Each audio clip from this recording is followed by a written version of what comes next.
Samuel Adams, another quote I want to break down is he said, quote, "The liberties of our country, the freedoms of our civil constitution are worth defending at all hazards."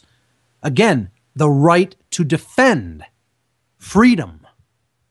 It is our duty to defend them against all attacks. We have received them as a fair inheritance from our worthy ancestors. They purchased them for us with toil and danger and expense of treasure and blood. It will bring a mark of everlasting infamy on the present generation, enlightened as it is, if we should suffer them to be wrested from us by violence without a struggle. By violence without a struggle. Or to be cheated out of them by the artifices of designing men. Manipulation, trickery. That's what artifice means. And that's what we're allowing to happen through emotional mind control, heart control, as I call it. Whipping people's emotions up into a frenzy as a result of a chaotic event, and then jumping in and taking advantage of that situation by telling them the only way you can solve this problem and be safe is to give up your rights. And that's what Adams here is calling being cheated out of our rights by the artifices of designing men. And it will bring a mark of everlasting infamy upon this generation should we allow that to occur. The founders of this country did their best to make sure that wouldn't occur by telling people about their inherent right for self-defense and putting it down in a document that would hopefully get people's attention to look at what they meant by it, study it deeper, and understand it in a deeper way. And unfortunately, again, you have idiots out there.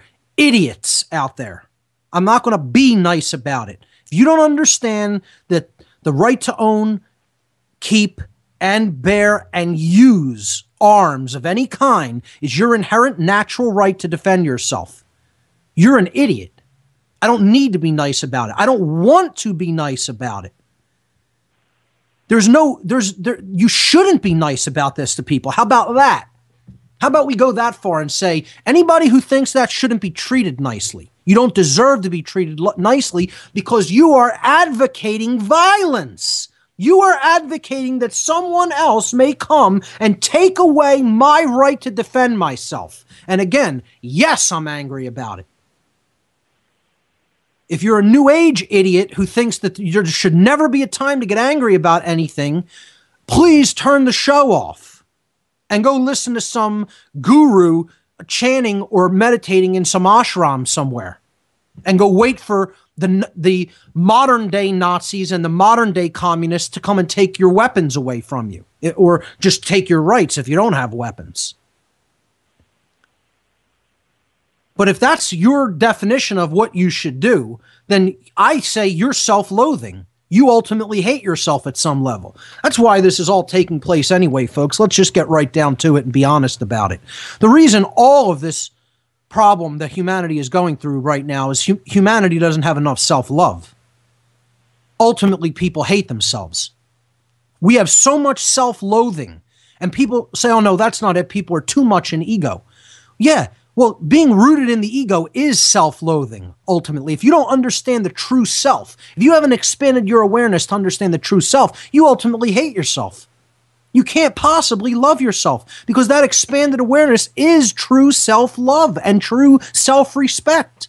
It's taking another look at who you really are, as opposed to who you think you are or been told that you are from the day you popped out of the womb. The people who will sit and take punishment and abuse and not do anything in the physical domain ultimately are self-loathing individuals who will not stand up for their rights. And you know what? Historically, that's what most people are. Because the state constantly teaches people, you're less than, you're less than. There's all this stuff that's greater than you. You're so less than this. You're so less than that. You're less than us. We have a right to control you. You have the moral obligation to obey us. You're little. You're powerless. You're small. They keep hammering and reinforcing these notions when the reality is we are everything.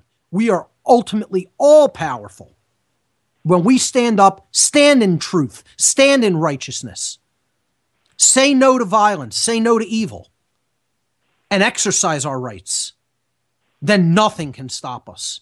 The full force of the universe is behind us, is at our back. Be bold and mighty forces will come to your aid, as Jack Blood says. Those forces inherent in the universe will have our back if we are bold and stand in truth and stand in right.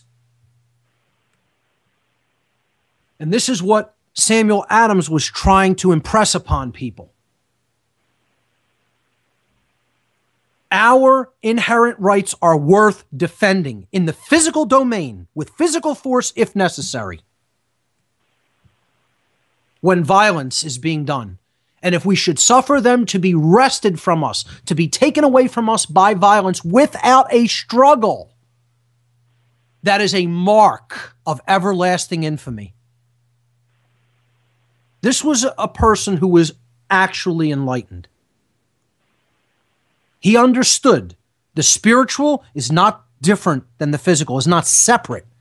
That's where the dualism comes from, in thinking that spirituality is somehow operating on some different plane or domain than the physical. This is the spiritual domain, ladies and gentlemen. You're in the spiritual domain. This is a holographic construct, in case you haven't figured that out or you're not up to speed on modern quantum physics. They have proven it. Not put forward a theory or a notion. It is proven experimentally in carefully controlled conditions that there is no solidity to physical matter. You're existing in a spiritual quantum hologram that is a unified field of energy that reacts to the consciousness that we are actually generating, that is expressing through us and then moving out into the field of energy and expressing as the physical events that take place around us in our society. That's true. It's not a theory. So a lot of the founders of this country were simply theists. They believed in a spiritual reality, but they didn't place any importance. They didn't place the spiritual in superiority to the physical, nor were they materialists. They didn't place materialism in superiority to the spiritual. They understood that there needed to be these two seemingly opposite or seemingly polarized domains were in fact one and the same. And they brought them together. That's why they understood to allow your rights to be usurped and taken at the point of the threat of physical violence or the conducting of physical violence is really an insult to the soul. It's an insult to the spirit. Because what happens here is the expression of spirit, of the spiritual domain, quote unquote, if you will.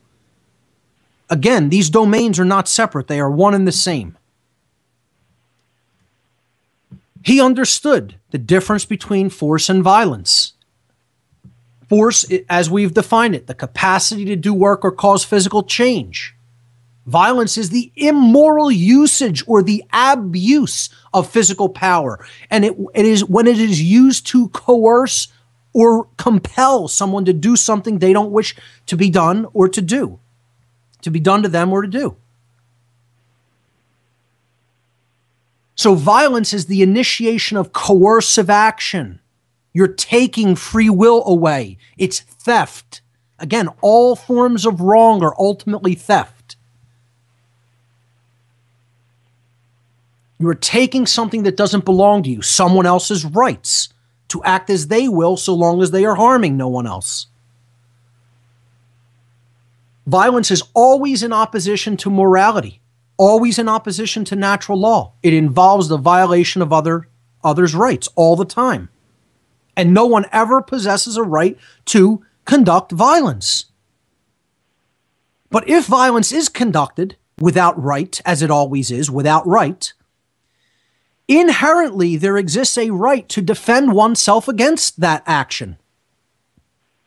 We always have a right to respond to violence with defensive use of force. Always. That is always present. It is inherent in nature, and it can never be taken away by man.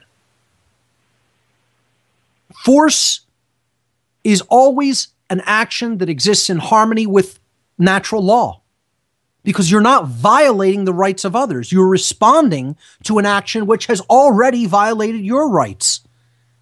Therefore, to put that action down through physical force, you're not violating the other person's right to remain unharmed. They've just forfeited it by taking the violent action. So let's just look at a simple example of theft. Someone on the street, we're walking in open territory, turns to me with a gun or a knife and says, "Give me your property." Doesn't matter what it is. Give me your shoes, your shirt, your coat, your wallet, your handbag. It doesn't make a difference. If it happens to be a female walking down the street with her purse, okay?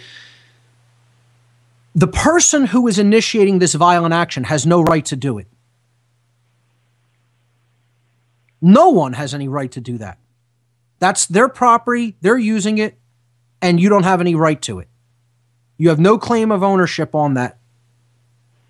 And yet you're telling them, either give it to me or I'm threatening you with physical force, with physical violence, I'm sorry. I'm threatening you with violence. I'm going to conduct violence if you don't do what I say. That's coercion of the will. Coercive action and threat has been initiated. That is violence. That person has just, in doing that behavior, forfeited their inherent right to remain unharmed. They have a right to remain unharmed, but not when they're conducting violence. Then someone else's inherent right to self-defense trumps their inherent right to remain unharmed. The person who's on the receiving end of the violence has an inherent right to put the violence down so that they may remain unharmed. So if, let's say, for example, the woman who's been accosted and the person who's demanded their purse, okay, she takes out a pistol, shoots the person right in the head, and they're dead. It's hard for people to understand, but that was a right action. She possessed the right to do it, and she acted. Did it kill someone? Yes, it did. Did she have the right to kill that person? Yes, she did. And again, this is so antithetical to the brainwashing of the New Age movement that they want to convince you there's never a time that you can ever rightly exercise force. Because this is a controlled opposition movement, ladies and gentlemen, the New Age movement, to try to get people to stand down and not stand in truth and stand in right and defend their rights. That's what it is. That's why it's out there so prevalently. And they'll never talk about this. They'll never talk about it. Because they're frauds. That's why. Frauds who want to believe that the world is all peaceful and harmonious and ascending to a higher level of consciousness. Yeah, in unimaginably molasses slow rate maybe, because some people are waking up to the real truth, not the New Age bullshit that's out there.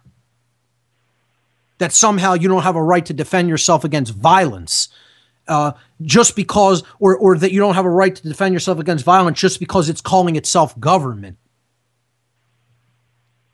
Your master. But they'll never talk about that. No. We need to understand that when violence is conducted against us, we have a right to defend ourselves with force, up to and including the deadly use of force. When a government comes to take your rights through violence, you have an inherent right to defend your freedom against that aggression, of violence with deadly force if required.